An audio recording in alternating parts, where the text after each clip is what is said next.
This is episode number 388 of the InnerFight podcast. Welcome back to another show, and thank you to Smith Street Paleo for your continued support. I think it's the start of the new year. I think people want Smith Street treats, so they should head over to iTunes, rate and review the podcast, and we will send them a bag of Smith Street treats. Andre, what's up, man? How are we? Good. Mate, new year, everyone's into it.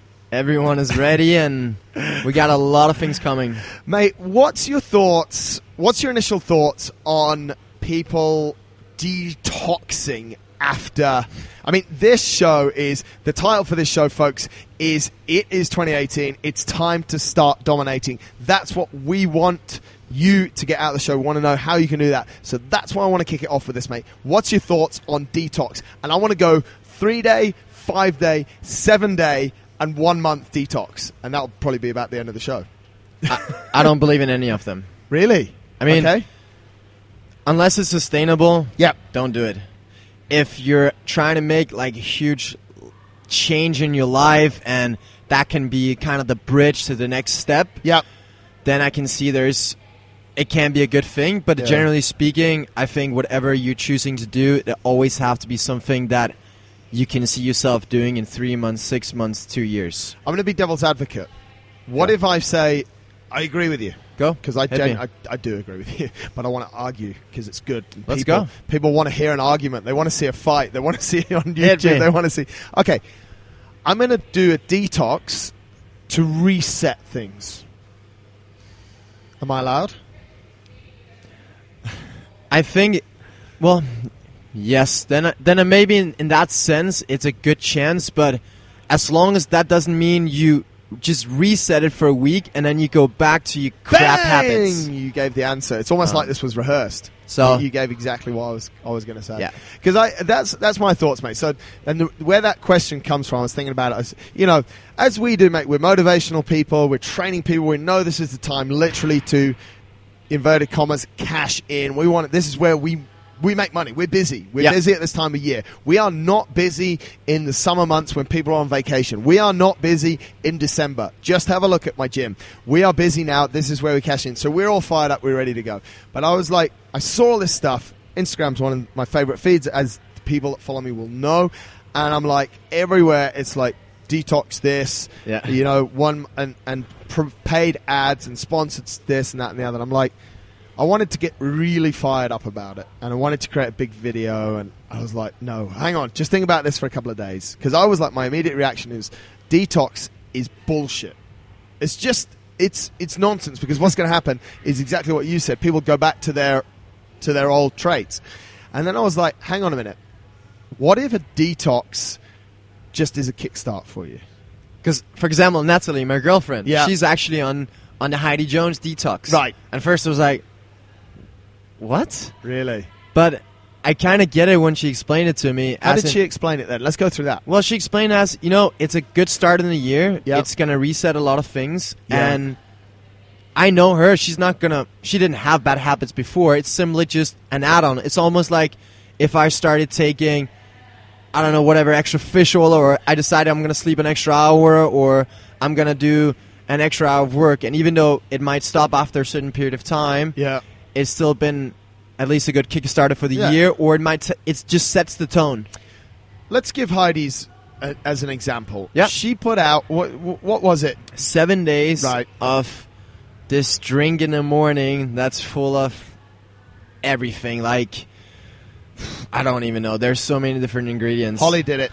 Turmeric, ginger, lemon, some honey, cayenne pepper, a few herbs and spices, maybe some cinnamon and stuff. Just really good. Natural stuff. Yeah. And so Natalie jumped on it for why? I guess for the reason I just said before, like she maybe just wanted to try something out new, see how... Actually, maybe it was an experiment. Okay. How is this going to make me feel? And she's done 7 days, obviously. We're 7 days. She just completed 7 days. So any feedback, initial feedback? Not really. Like, I haven't asked too many questions, but I definitely will later on. Now, because I want to share something. Yeah. And this is, I actually support what Heidi did. Not only because we're doing a lot of stuff in association with her, but I actually think, when I've thought about it more, I think it's quite cool. I used exactly the same recipe, minus the honey and minus, I don't think I put cinnamon in it, for about 3 weeks. Hardcore version, huh? Full on. I made no halves. And what I did is I made a week at a time, and I made my ginger, I used fresh turmeric, lemon, and sea salt, and a little bit of pepper as well. Put it in there, put it in a 1.5 litre bottle, kept it in the fridge, drunk it every day, topped it because it was quite potent, topped it up with some warm water. So warm water, trying to get into more of an alkaline state, because I'd read that being in this alkaline state was great first thing in the morning. Also thought... What does that mean? Mate, it's the balance, the pH balance in your body, basically. Okay. So it's where it's the levels of chemicals you have. So when you wake up, you're in this, or you want to be in this alkaline state, and it's supposed to help you to get into that. Okay. And basically, I did it for 3 weeks, and I didn't feel any different. I didn't feel any different good, and I didn't feel any different bad. And I'm like, it's not a headache. Once a week, I'd get 12 lemons, I'd juice them, I'd get a handful of ginger in the blender, handful of turmeric in the blender, the other ingredients in the blender once a week, less than 10 minutes, pour it in my bottle, have it every morning. And I didn't feel any different at all. But, I mean, I think there's a lot of things that we do in general that we are not sure that we feel any different about. Right. You know what I mean? Like, if you take, all of a sudden, fish oil supplements... You're not going to feel less anti-inflammatory or feel better or like... At least I don't think so. Yeah. But maybe the body is responding, and it might be so minimal, and it might be like over longer periods of time. Yes. Like you have to, lift off the levels of different things. Yeah.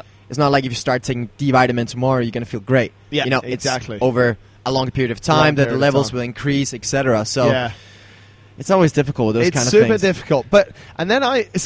And I took that into consideration, and I stopped. I was like, no, enough now. And I don't have a problem with, I wasn't feeling bad or anything like that. So then I was like, when I was thinking about all these detox, and specifically Heidi's, the recipe was very similar to the one that I'd used. It tastes great, by the way, like really tastes nice. And you feel, and this is where I really want to get into it, you feel... This one?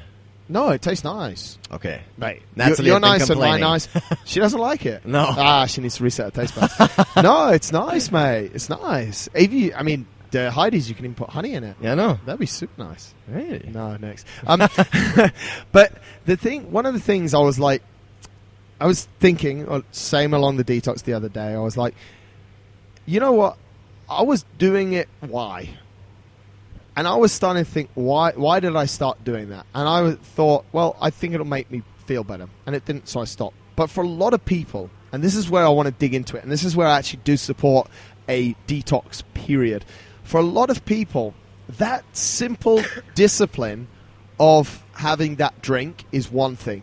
Yeah. Because sometimes they wake up in the morning and the first thing they'd have is probably something not very good. So their alternative might not be very good. It could be a cup of tea or coffee loaded with milk, loaded with sugar. So the fact that for a minimum of 7 days and maybe a bit longer, we might have weaned them off that bad alternative is something super good. The second thing is that people's morning rituals, I not question, but I would be interested to know how many people have solid morning rituals that really set them up for the day.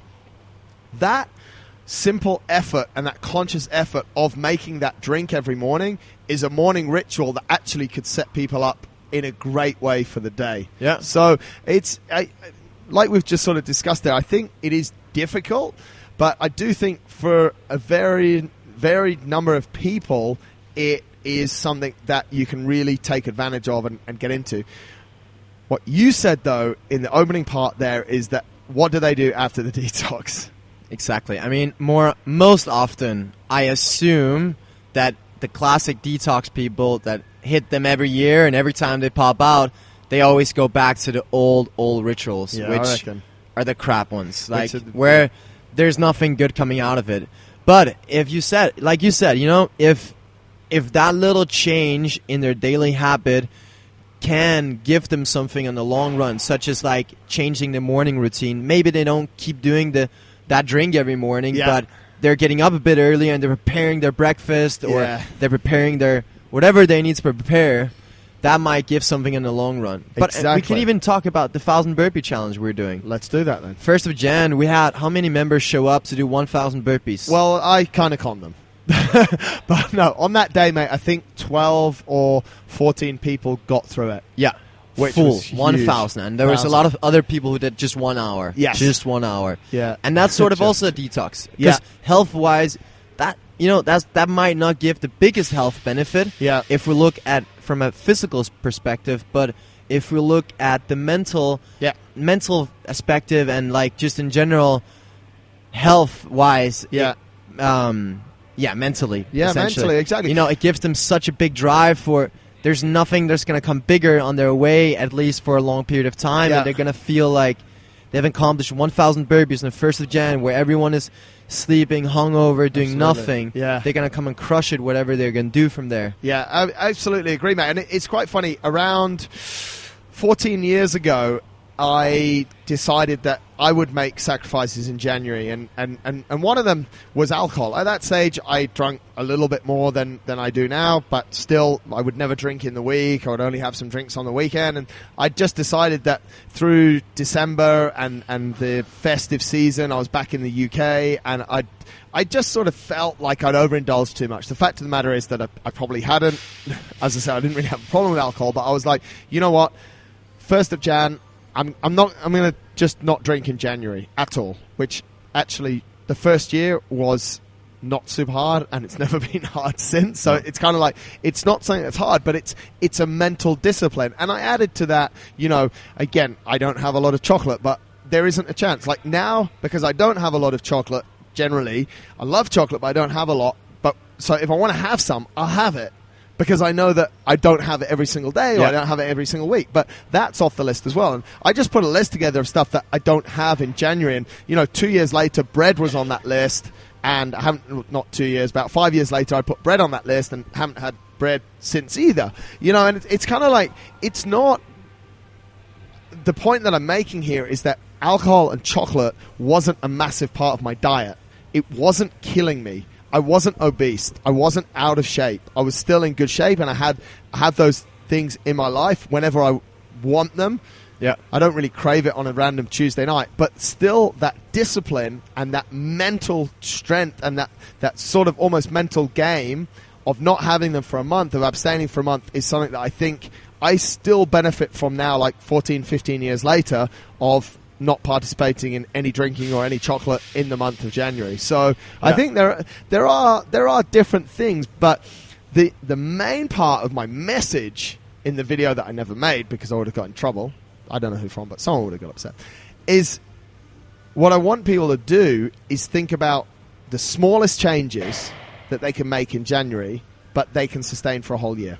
Yeah. That to me is way better. So instead of setting up like unachievable massive targets, just set up things you can do on a daily basis. Or exactly. Okay. Like, it's like, okay, food wise, I'm going to do a food detox. I'm going to do 7 days, and do it if you want, and if that resets you and gets it, but what are you going to do after? That's our first question. But I'd rather say, okay, I know that sugar's killing me. I understand that that's one of the biggest killers. So where do I have sugar? I have it in my coffee 3 times a day, and I have 1 soda a day. Let's just take that's not me. I don't. No. Actually, at school, I used to have 1 can of soda a day, and it never tasted good. It's quite funny. We'll maybe save that for another show. But if that person then turned around and said, the only change I'm going to make, I'm going to continue to eat all my food, whatever. I eat dairy. Sometimes I eat French fries. I don't give a rat's about that. My only goal for this year is to cut out sugar in my tea, coffee, and cut out that soft drink. I guarantee you they would have better results across 2018. For sure. And that's something it's huge, because if you take 1 teaspoon of sugar and times it by 3, times it by 365, that's quite a few kilos of sugar. So it's a small goal on a daily basis, but it's across the year a big goal. Rather than having a big goal of, I'm going to have different food for breakfast, lunch, and dinner for the next 7 days, and then after that you just blow out. Mate, lately you wrote an article called Legacy or Fun, and it's about goal setting, and it's about 2 different kinds of goals. Yes. Now that we're talking about dominating in 2018, why don't you tell us what this article exactly was about. Yeah, I think people are a little bit sort of, and it follows on very, very nicely from what we were just saying there, is that people are not sure what the goals are. Like, not every goal has to be sort of climbing a massive mountain. Yeah. Like, I have goals to hang out more with my parents. You know? Yeah. I don't get a medal for it. I should. I don't get it, you know. But it's like, so, and that's why I just split it. I was like, well, actually, our goals only fit into 2 brackets. If they're worth doing, they only fit into 2 brackets. Stuff that we do for fun or stuff that we do that shapes us. You choose to eat paleo to create a legacy. Yep. It's you. You choose not to have alcohol because that's part of your legacy. You choose to want to go to the CrossFit Games. That's part of your legacy. You choose to run a marathon this year. That's part of your legacy. The point is that, and it's almost like, if someone doesn't agree with the fun and legacy, you've got almost like small goals and big goals. The small goals are the small fun ones, and the big goals are your legacy. They're the big scary things. They're the one big win that you're going to have in that year. And I just think, mate, the reason why I wrote that article is because I think people are like I say to people, what's your goals for 2018? They're like, oh, I don't really have any. And I'm like, no, you do. What are they? And they're like, no, because if I say it's like nothing compared to what you guys are doing in here. I'm like, I don't give a shit about in here. Yeah. I don't give a shit about you guys. When I'm asking someone, I only care about that person. And that for me is like, and that's why like people will say, oh, it's not big. Okay, what is it? You know, like for example, and I know she listens to the show, and I'm sure she won't mind me using her as a nice example. Like for Arij, you know, for Arij I've been coaching Arij running for 6 months now. Yeah, you know, and it's Arij is not ready to run a marathon yet, and I've told her in her face, and I've now told her, you know, on the podcast, so she knows that. But the goal is this year that she's going to get to a marathon.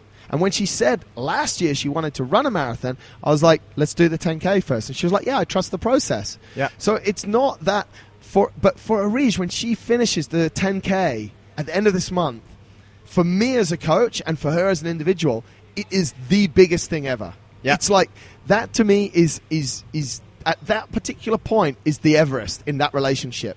I'm super pumped for her. She's going to be super pumped, and I hope everyone gets down to the finish line to watch. That's her legacy. That's what her legacy. Friends and family and her coach will remember her for. Will remember, and she'll be so proud of that, and I'll be so proud to tell people of it as well, as I am obviously now. But her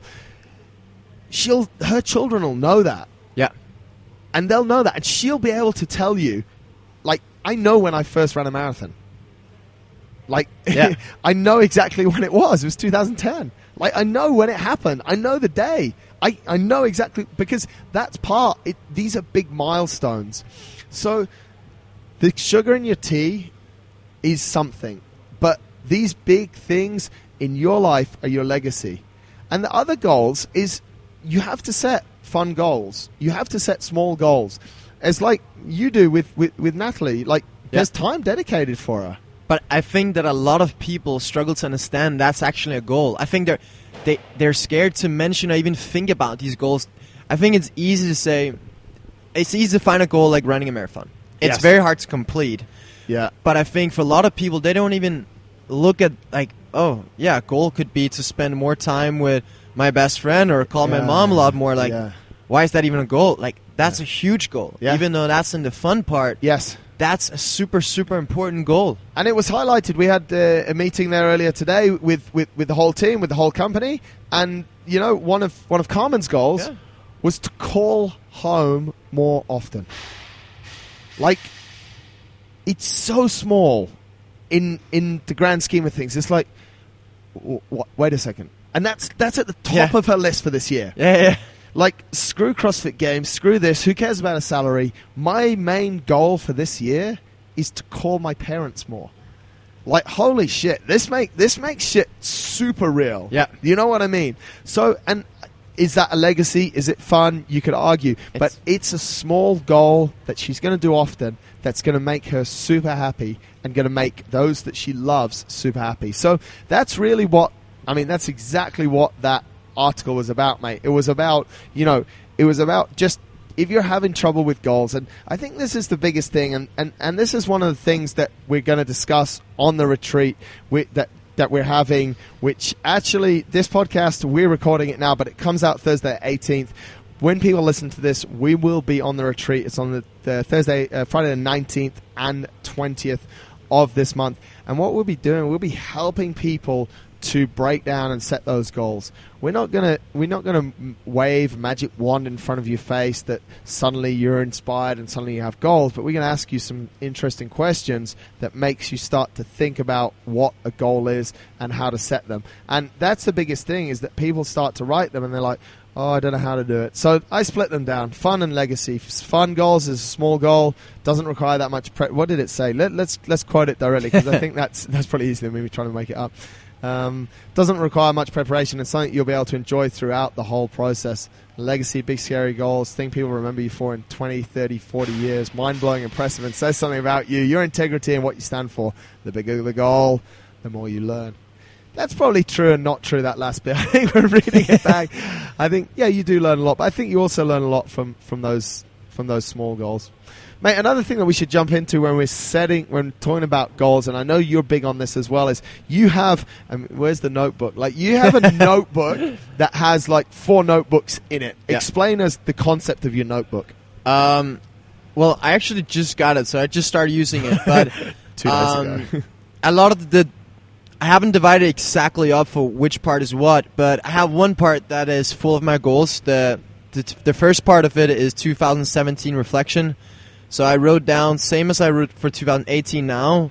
I divided it up in different pillars. First one is athletics, everything to do with sport and health. And then I have one called, well, basically divided into every role I have in life. I'm a son, I'm a brother, I'm a boyfriend, I'm a trainer, I'm an athlete, all these kind of things. I'm a friend. Right. And so for 2017, I wrote down under each what I think went really well, yep, what challenges I faced, how I deal with them, and how I think I can do better next year.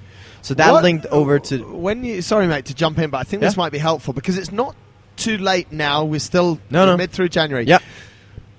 Talk us through that process again. You had all the pillars. Good, we've got that. So you're a son, you're a boyfriend, you're this, that, and the other. You reflected on the challenges you had in 2017. Yeah. So how does that look? Let's take, for example, coaching-wise. Yeah. Share with us, what challenges did you have in 2017? Well, first of all, I think as a coach, my goal for 2017 and 2016 was to learn a lot more. Okay. So one of the challenges I faced was to read a lot more, to learn a lot more through podcasts, books, mentorships, and all those kind of things. Yeah. So one of the challenges was to keep myself accountable for it. Right. Because it's something that's just, sort of floating out there. And it was a big problem in the beginning because it was floating and it became very unstructured. And some weeks I missed it, some weeks I got it. Yeah. But then as soon as I realized that was a huge problem, I now booked it into my schedule. Just like I lock in training sessions, you lock in specific study sessions. So in simple terms, start of the year, goal is study more. Yeah. End of the year, holy shit, I didn't study quite as much as I wanted to become a better coach. Yeah. Action for 2018 is? Structure. Right. So block my diary. Yeah. Easy. And really hard structure. So the mistake that you made in 2017 was you expected the goal to come to fruition without blocking it in your schedule. There was no plan. I just had a wish and I hoped that it would happen, but it didn't really. But we've just broken that down really fast in 2 minutes in a simple thing. So now your diary has in study time, basically. Yep. So you can almost tell me now for the next 3 weeks how much time you're going to commit to studying. We extrapolate that for the year, and you're going to finish up at the end of the year with this many hours of study time. Exactly. And that's exactly what I did. So I knew that, all right, I want to do these many hours of reading every week. Yeah. That can finish 12 books. That can finish whatever this amount of podcasts. Yeah. I want to do 5 courses, online study courses.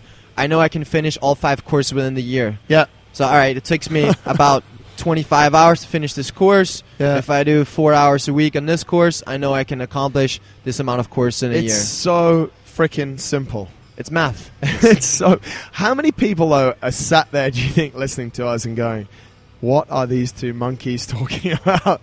Because, I mean, literally, mate, what you've done, like, through that simple example of reflection and learning and planning for the coming year, is you've literally just taken the number of hours that we've got in 2018 and you've just punched in activities into them. Yeah. That's all you've done. I know. Yeah. And people are going, But it is actually, like, it seems very easy, and it is also very easy when you sit and organize your calendar, but then you realize, okay, I could actually, do a lot of working hours, and I need to think about my legacy. Yeah. That's basically it. Like, I could do 8 hours of coaching more a week if I didn't have those study hours. That could lead to, this amount of hours to my salary, which can make me more money and potentially make me happier. But I also realized that those hours of study will build, the foundation bigger and bigger and bigger. Right. Which essentially pay off on the long run, both for me emotionally How do you deal with that mentally, though, mate? Like, because I think patience. that's one of the biggest things, isn't it? Like, a lot of people are like, okay, we have 24 hours in a day. If I work for 10 hours, and this is one of the equations, like people, especially when it comes to something like study or extra learning or this kind of stuff, people will be like, okay, but I need to work and that pays me. So you're essentially sacrificing. If you say, okay, we've got 10 hours in a day where we can do stuff, you could coach for 10 hours and you could, the till could be ringing, you could be getting paid for those 10 hours. But you've decided to take 1 hour out every 3 days and say, no, I'm going to study. You have to sacrifice something for the future. And just how it is. Like, I think in anything, if you're studying for a master or a bachelor, essentially in that period of time, you could having a full-time job. Yeah. But you know that on the long run, when you're done, you might be where you want to be. Basically. Yeah. Like, it is a bit of a sacrifice, but you have to know that it's worth it. Right. And I'm 100% that I know those study hours will be worth it. Right. Because even just a little amount of study I did last year, which might for some people be a lot and for some people be little, but for me it wasn't enough. Right. And if next year or this year, it will be a lot more. And I'm excited to see. So it's also a little bit about buying into the short-term sacrifice for a long-term gain as well. Yeah, very cool. What about you? What are one of the biggest changes you're going to do for next year? Because, I mean, you have all these goals with the cycling, and I know how many hours that takes in a day. Yeah. And I know that those hours you can put into work. Like, you could potentially, in all those hours, do a lot of things for your business and potentially make a lot more money and all these kind of things. So you're sacrificing something for that. To be honest, mine was a little bit the other way around in that I wanted to do the goal of cycling, and I knew that it would take about 20 hours training a week. So what I said to myself in my reflection at the end of 2017 and when I was down in South Africa, I'm like, okay, how can I make all of this work whilst having 20 hours cycling? And, one of the first things I did, mate, is I was like, okay, this time last year I was preparing for the CrossFit Open to make it to Masters Regionals. How much time was I committing to that? Yeah. And how was it? So I took all those hours together and actually got to about 15 hours a week of CrossFit training. So I was like, actually, I only need 5 hours more. So what I've done, mate, is I said I'm going to have more task-specific days. Okay. So you made a comment the other week. Like, literally one day, I think I don't know how many meetings I had back-to-back. I just had back-to-back meetings. And it's almost like, we finished. So I'll put more, and I don't have meetings like boardroom meetings. Like, we did appraisal the other day. It took 7 minutes. I'll just because why should we talk? This is a really big example of only thing we're talking about here is time. Time is the commodity. So I sat with one of the employees. How was last year? Super good. Good. I thought you did really well. Good. Is there anything you need to do better? Good. And it was 6 or 7 minutes gone. Yeah. And I'm lucky I have a great team and, but it's like, why have a 30-minute meeting? So I'll book a meeting for as long as I know that task is going to take. So I was like, I sat down and go, I've got to fit 20 hours of training into the schedule. So I'm going to have task-specific days and I'm going to run them all through. And I'm not going to be stressed out about, about how it goes on that day. I just have to have all those things bang, bang, bang. Sometimes it gets a little bit annoying and you do get a bit stressed out because someone will, you get a 20-minute phone call. But it's the same, unless it's an urgent phone call or unless it's a super urgent meeting, I won't take it. Yeah. So task-specific days and commitment. And I also changed my cycling training a little bit, that I put in more big days, because that's more specific to the races. Yeah. That was something I found in reflection. I was like, it's good, I'm going out, I ride 4 days a week, and I ride 4 to 5 hours a day, and so I get 20 hours. And I was like, but these races, I'm going to be riding 10, 11, 12 hours a day. So I was like, okay, that needs to change as well. So, for example, tomorrow, I think I have... Actually, tomorrow's a little bit less because I have a big training weekend coming up, but last Tuesday was 11 hours out on the cycle track. So, but as well, mate, and this is one of the things that you have to take into consideration there, we don't ride straight for 11 hours. In 11 hours, I rode for 8.5 or 9 hours. Okay. So instead of sitting around and cracking jokes and being an idiot when we're having a rest or when we're having lunch, I've got tasks to do. So I check emails, I make sure everything's under control, this, that, and the other. So that was one of the main things. That was one of my main reflections. Also had a great reflection on a family goal of 2017, where I said I wanted to spend more time with my parents. Yep. And I managed to do that. I put in some milestones or some sort of dates that I wanted to hit, and we hit that. And I asked myself, how did I feel about that? I said, it felt great, cool. What are we going to do for this year? So I sat with the calendar when I was in South Africa. I was like, okay, this time I can see my parents. This time I can see my parents. So I've got like 4 dates already in the diary for the coming year. Yeah. So it's not that everything you need to look at the challenge. It's like the family goal on my parents' side, hit it, smashed it out the park, really enjoyed it, enjoyed the time. Said to Holly, do you think we should do like another time together? She goes, no, I think that was fine. I said, yeah, I thought it was fine. Bang, in for next year. So, that was a lot of how I looked at stuff, mate. But okay. it is a challenge, but I think my biggest learning on this and actually making time work for you and making it all come together is to have buckets, because I know on certain days this is what I'm doing, and you're also happy to say, I will deal with that on Tuesday. Yeah. Because that's my day to deal with it. Because maybe it's not, I think we have a lot of things we think are urgent. Yes. But they're not. Exactly. This is the biggest thing, mate. And, it's the old adage, is anyone going to die? Because if no one's going to die, I'll do it on Tuesday. Yeah. And then on the flip side of it, mate, like if I look at yesterday, I managed to do a task that was a task for Tuesday.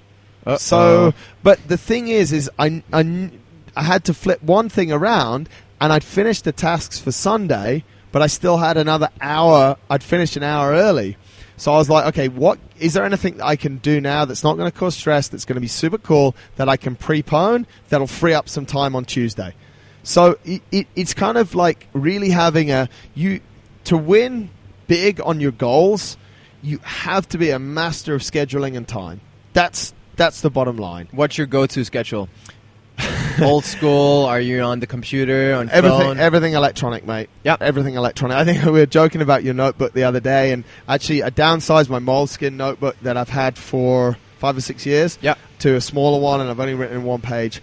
Evernote and my calendar on my phone is my go-to. Yeah, and it's cool. Don't turn around to me and say, what would you do without your phone? I'd just go to an internet cafe. Do they have them anymore? I don't know. And I'd just log in because everything's in the cloud. If my phone dies now, I don't give a rat's. The only thing that won't be up, it might even be uploaded, was the picture I just took of you. So it's, and no one cares about that. But yeah, that's and I like writing stuff, mate. One thing I do like doing is when I'm explaining something or when I'm brainstorming something, I'll draw, I'll write, then I'll take a picture and I'll immediately save that to Evernote, or I'll just upload the picture. But normally I'll take the picture and 10 to 15 minutes later, I'll go through the picture and I'll write all the notes out. So then I have it, because normally I need to send it to someone anyway. I think that's one of the biggest advice you can give people, because I think, even though I'm 23 years old, I still get stuck in, seeing what my parents used to do, and maybe I should do that as well, calendar in my hand or book in my hand. I'm 23, I don't even use my iCloud. Yeah. You know what I mean? And it's not a question of, the old school is better. Like, it's the new is faster. Yeah. And if time is the most important aspect, then we have to maximize that. Yeah. And if you have to get out of your old ways if you want to maximize time and win more. I agree with that, mate. But I do also agree that some people will work better with, for example, with the old school way, with paper, than they will with technology. I feel very lucky that I've managed to get a hang of technology, and I feel super, super #blessed for Evernote. It's literally changed my life, because it's so organized. I have everything there, and immediately I put something on my phone, it's synced on my laptop, and it's super cool. So I'm like, I love writing, I love scribbling, but if I have it all in my book, I have to have that book the whole time. So if I'm in the car and I think of something that I need to add to those meeting notes, what mechanism do I use?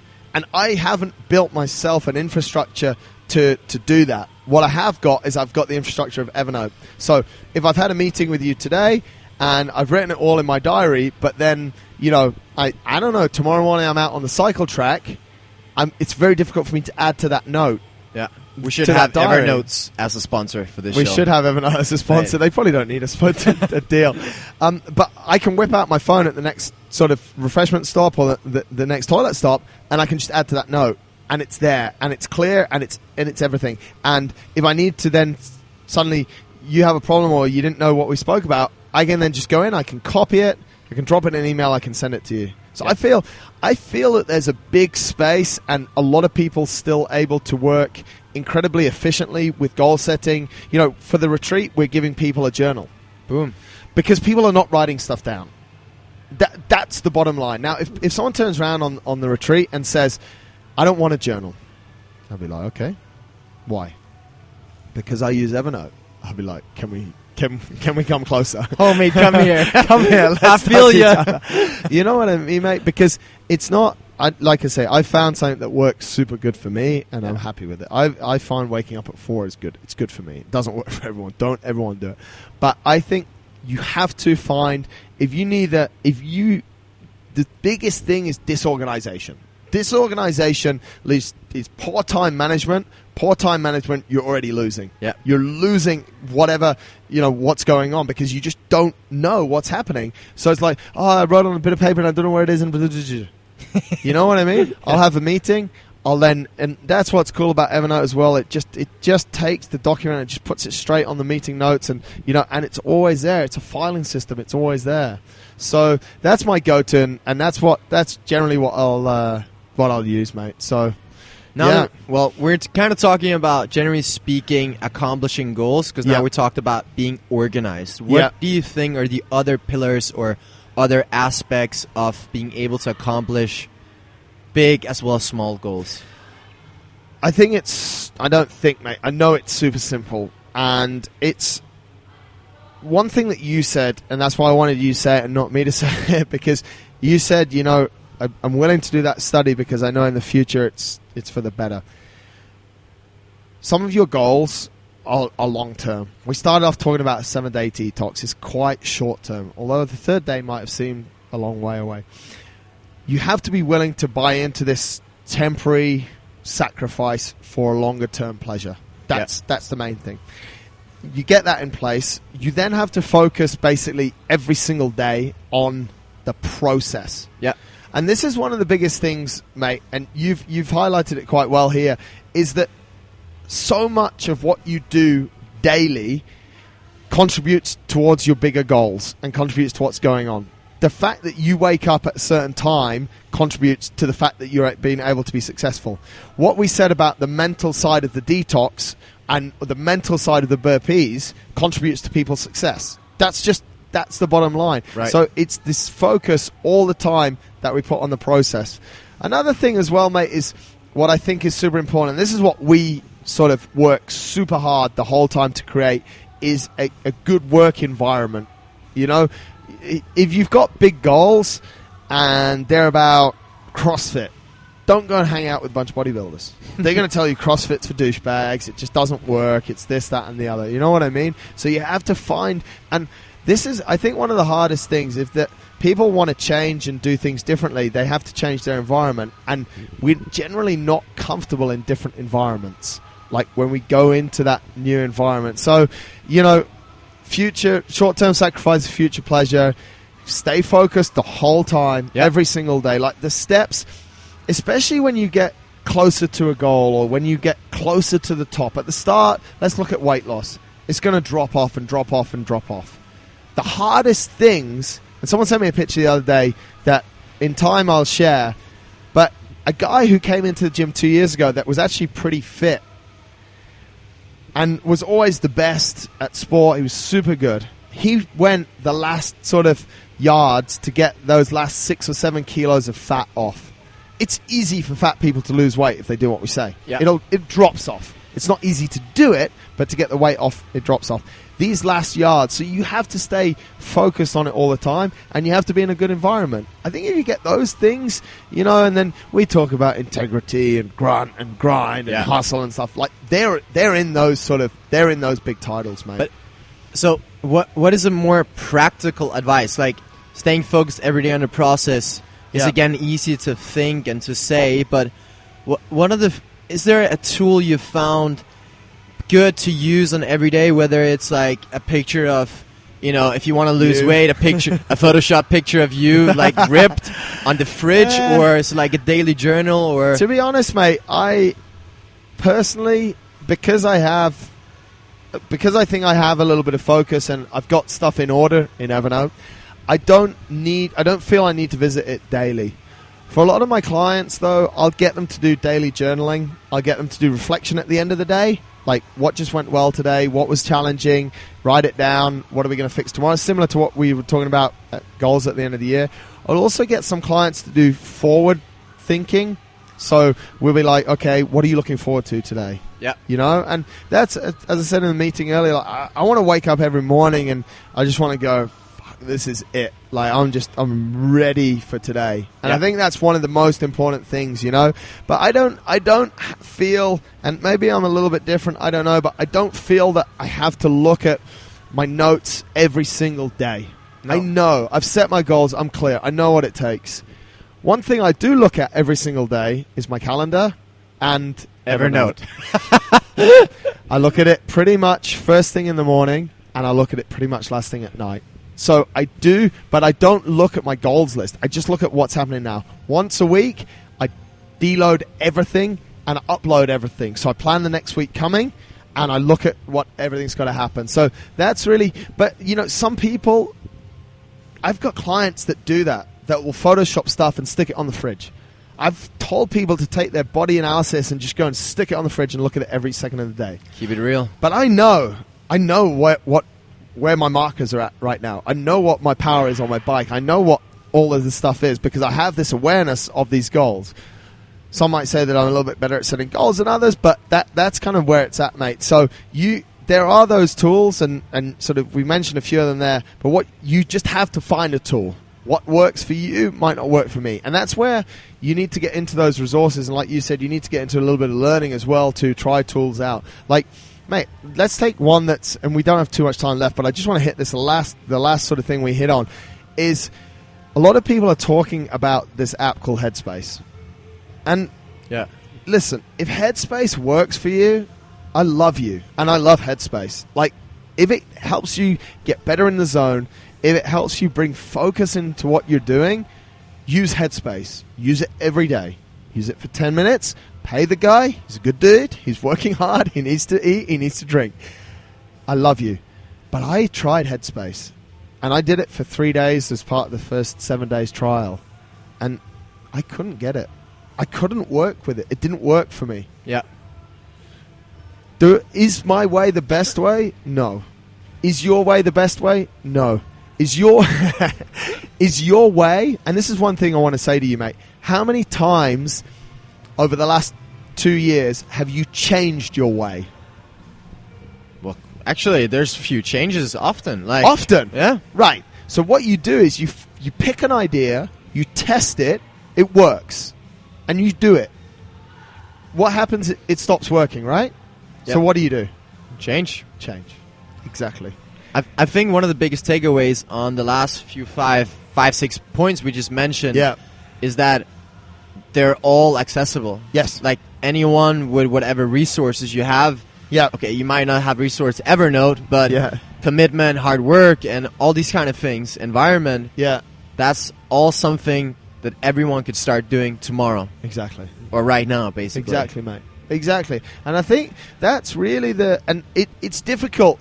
I'd love to wrap up this show and go back to the title, Start Dominating. Here are the 5 points, like we always try and give. But you've invested more time. You've invested 45 minutes in this show. So I want you guys to think about, like, okay, that would work for me. You know, I've got one guy going right now, I hate technology. I wish Apple just never even was invented. Yeah. He's going, what are you talking about, Evernote? And I love that guy. I think that guy's awesome, and I hope he's got the nicest Moleskine book. And if that guy's you, tell me about your Moleskine book. You know what I mean? Because I want you to take the bits from the show that you feel can really apply to you. If you need to do, and it's cool, do Heidi's 7-day detox, and that's going to kickstart you eating better, brother, go and do that. Like, I genuinely want you to do that. Yep. But if you want to do that and think that's going to solve your problems of obesity, you've got another thing coming. So I think that's almost the best way to wrap it up. Like, you agree? We've chucked so much stuff out there.